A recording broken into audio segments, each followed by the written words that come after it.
Welcome to The Awakening, Black Women United. I am your host, Sherry Danny. Subscribe. Let's get this channel to 500 subs. Share, comment, like. In the news, former President Donald Trump has triumphed in the Iowa Republican caucuses, marking the first contest of 2024. Thanking the Iowans who braved the Arctic blast to vote, Trump celebrated this victory as an endorsement of his political prowess. He also extended his gratitude towards his team, who worked tirelessly behind the scenes. In his victory speech, Trump did not shy away from criticizing President Biden, citing issues with the country's southern border, crime, and wars abroad. He boldly claimed, "He is the worst president that we have had in the history of our country," asserting that Biden is destroying our country. Trump also acknowledged his opponents for the GOP nomination, Florida Governor Ron DeSantis, former U.S. Ambassador to the UN Nikki Haley, and businessman Vivek Ramaswamy. Ramaswamy, who Trump commended for doing a hell of a job, suspended his campaign Monday night and endorsed Trump for the nomination. Despite the financial and temporal investments of his opponents in Iowa, they struggled to gain traction in a race that Trump was overwhelmingly favored to win. Trump noted, "Traction is never easy. You need controversy for traction. Subscribe. Let's get this channel to 500 subs. Share, comment, like." Trump's lead in Iowa polls has been robust since last spring. He increased that lead over last year, leaving DeSantis and Haley to vie for second place in Iowa. This commanding lead has endured despite Trump's indictment on 91 charges across 4 criminal cases. Additionally, Trump's popularity seems unaffected by his decision to skip all of the GOP presidential candidate debates. His confident call to his supporters to get out and caucus, even in the face of harsh winter weather, underscores his faith in his lead. In the race for the nomination, DeSantis, who came second in the caucuses, received the endorsement of Iowa Governor Kim Reynolds. However, this endorsement did not significantly dent Trump's lead. Haley, meanwhile, has reportedly gained on Trump in New Hampshire, which holds its primary just 8 days after Iowa's caucuses. This victory marks the beginning of the 2024 contest, setting the stage for a heated race. While Trump enjoyed victory, his opponents were left to reflect on the results.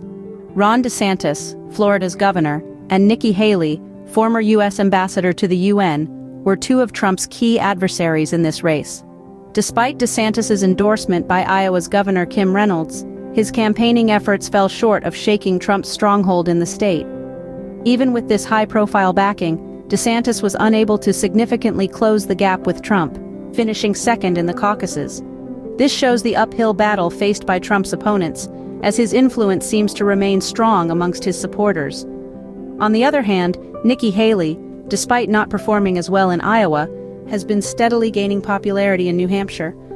This surge in support suggests a different dynamic at play in the Granite State, perhaps indicating that Haley's messages are resonating with voters there. Haley's rise in popularity could potentially be a game-changer as the primary season progresses, and it will be interesting to see how this plays out in the upcoming New Hampshire primaries. Haley's growing popularity in New Hampshire is a testament to her resilience and ability to connect with voters on a personal level. It's a reminder that while Trump may have taken Iowa, the race for the Republican nomination is far from over. In the meantime, DeSantis's experience in Iowa serves as a stark reminder that endorsements, while valuable, are not the be-all and end-all in politics. It's about connecting with voters, understanding their concerns, and offering tangible solutions to their problems. DeSantis will surely be reflecting on these lessons as he looks ahead to the next round of contests. In the wake of Trump's Iowa victory, the performances of his key opponents, DeSantis and Haley, paint a picture of a diverse Republican field with varied strategies and strengths. As the primary season unfolds, it will be fascinating to see how these dynamics shift and evolve. As Trump takes Iowa, eyes now turn to New Hampshire, where Haley seems to be gaining momentum. Despite his victory, Trump's relationship with the African American community remains complex. In recent times, Trump has made the claim that he's done more for Black people than any other president. This statement, as you might expect, has sparked a great deal of debate and controversy. Last month, Trump made a post on Truth Social, a platform he's been actively using. In this post, he wrote that he was proud to have the backing of an individual who appeared to be a leading member of a Black Lives Matter chapter in Rhode Island. The man, named Mark Fisher, seemed to be in Trump's corner, according to the former president's post. Now this claim is interesting, to say the least. Over the years, Trump's relationship with the Black Lives Matter movement has been, well, let's call it rocky. He has criticized the group on numerous occasions, even going so far as to say that Black Lives Matter is bad for Black people.